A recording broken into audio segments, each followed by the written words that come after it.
Horror stories.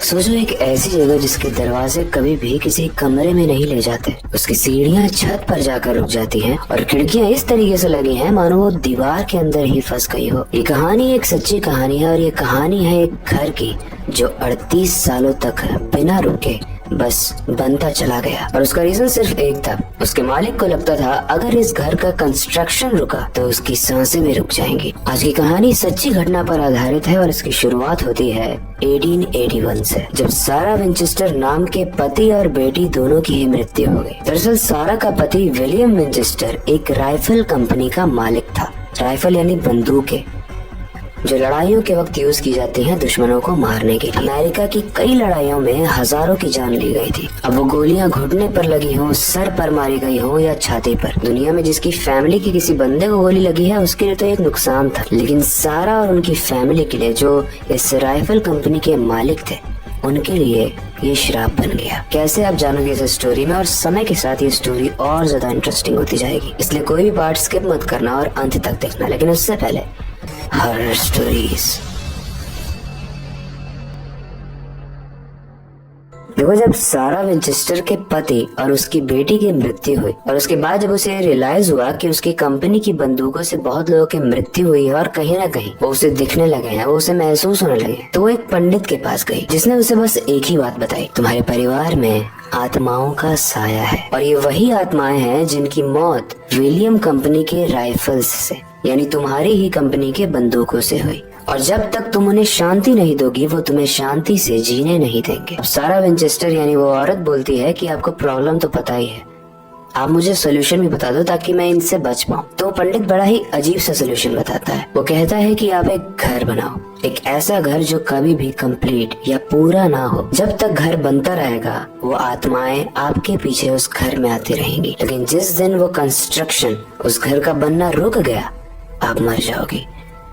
और इस कहानी में ट्विस्ट ये है कि घर के कंस्ट्रक्शन को इस तरीके से करना कि कोई भी ये एहसास ना कर पाए कि आगे आने वाले रूम कहाँ है, विंडोज कहाँ है, खिड़कियां कहाँ हैं, दरवाजे कहाँ हैं, कुछ भी समझ ही ना आए, ताकि आत्माएं कंफ्यूज हो जाएं। और वहां से शुरू होती है अमेरिका की सबसे डरावनी कंस्ट्रक्शन की शुरुआत। सारा विंचेस्टर ने अमेरिका के एक छोटे से शहर सैन जो में एक कॉटेज खरीदा, लेकिन उस कॉटेज को बड़ा बनाते बनाते वो 160 रूम की भूल भुलैया कब बन गई पता ही नहीं चला। उसमें 24 घंटे मजदूर काम करते थे बिना किसी ब्रेक के, और घर का डिजाइन समझ से बिल्कुल बाहर था। आप सीढ़ियों पर चलोगे तो वो कहीं जाती ही नहीं थी, अब दरवाजा खोलोगे तो सामने दीवार होता था, बालकनीज या बरामदे किसी काम के नहीं थे, वहाँ से कोई व्यू ही नहीं था, और विंडोज और खिड़कियां तो फ्लोर के बीच में ही खुल जाते थे। और ये सब मैंने एक्चुअली में इंटरनेट पे भी देखा और ये ऐसा ही है। कहते हैं सारा रात के 12 बजे एक रूम में जाकर आत्माओं से बात करती थी और पूछती थी कि कल घर में क्या बनाना है। उसके बाद अगले दिन मजदूर जो वहाँ पर काम करते थे कंस्ट्रक्शन में, उनको बिना बताए बस उसी वक्त आके बताती थी कि अब इसकी खिड़की यहाँ बना दो, अब इसका दरवाजा यहाँ बना दो, क्योंकि सारा दरअसल खुद भी नहीं जानना चाह रही थी कि वो किस तरीके का कंस्ट्रक्शन करवा रही है और कौन सा गेट कहाँ खुलता है। लेकिन असली में मैं और आप हम दोनों ही जानते हैं कि सारा कोई घर नहीं बनवा रही थी, बल्कि वो एक ट्रैप बनवा रही थी आत्माओं के लिए। पर उसके बाद भी जब इस घर के बारे में मैं रिसर्च कर रहा था इंटरनेट पे, तो मुझे कुछ बड़ी ही इंटरेस्टिंग और अजीब चीजें मिली, जिससे उस पूरे घर में एक कमरा है जिसका टेम्परेचर, जिसका तापमान बहुत ठंडा रहता है, लेकिन वो सिर्फ एक ही कमरा है। उस घर की दीवारों के अंदर से बड़े ही अजीब सी आवाज आती है। कई लोग इसको इस तरीके से एक्सप्लेन करते हैं मानो कोई शरीर के ऊपर से मांस को निकाल रहा हो जिंदा इंसान के।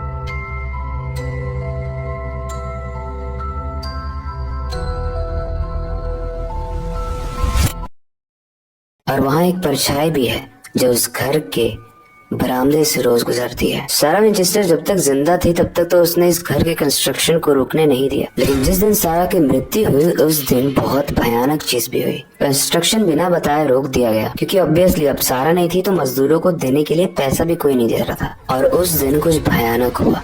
जितने भी मजदूर थे, जिनके हाथ में जो भी था, खुरपी था, छैनी था, कुछ भी था, जैसे उन्होंने कंस्ट्रक्शन रोका उन सब का खुद का ही औजार किसी के पैर पे और किसी के हाथ पर गिर गया, जिससे कई सारे लोगों के हाथ और पैर कट गए।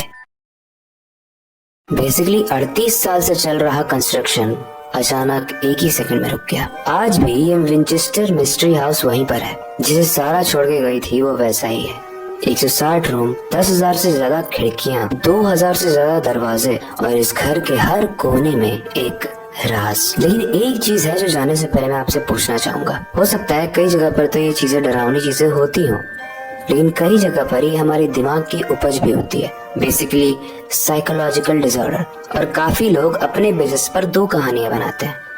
पहली कहानी कि सारा विंचेस्टर को गिल्ट हो गया था ये जानने के बाद कि उसकी कंपनी की राइफल से इतने सारे लोगों को मारा गया। जब वो विधवाओं से मिली जिनके घर के पतियों को मारा गया तो उसे बहुत गिल्ट हुआ, जिसकी वजह से उसे रात में बुरे सपने आने लगे। फिर वो पंडित के पास गई और पंडित लोग तो हमेशा भूत का कुछ ऐसा ही उदाहरण बताते हैं जो कि नॉर्मल तो नहीं होता है। जैसे उन्होंने ये बताया कि घर का एक कंस्ट्रक्शन कराओ जो कभी रुकना नहीं चाहिए, और शायद उसकी वजह से वो और ज्यादा कंफ्यूज हो गई। तो ये तो साइकोलॉजिकल डिसऑर्डर हुआ। और दूसरा, शायद उस घर में सच में कोई था, शायद उसके पीछे सच में कोई था। वो आत्माएं जो उसकी कंपनी के राइफल से मरी थी शायद सारा का पीछा कर रही थी। आपको क्या लगता है? आप जाने से पहले मुझे कमेंट सेक्शन में जरूर बताना, सारा विंचेस्टर पागल थी या फिर विंचेस्टर फैमिली पे सच में भूतों का साया था? जो भी लगता है आप हमें कमेंट सेक्शन में बता सकते हो। आपके पास कोई सजेशन है उसे भी आप कमेंट सेक्शन में बता सकते हो। इसके अलावा वक्त आ चुका है इस स्टोरी को एंड करने का और नई स्टोरी पर काम शुरू करने का। लेकिन जाने से पहले मैं बस एक ही चीज करना चाहूंगा, अपनी क्यूरियोसिटी को डाई मत होने देना, नई चीजें सीखते रहना, अपने बेड के नीचे और खिड़की के बाहर जरूर देख लेना। मिलते हैं अगली वीडियो में।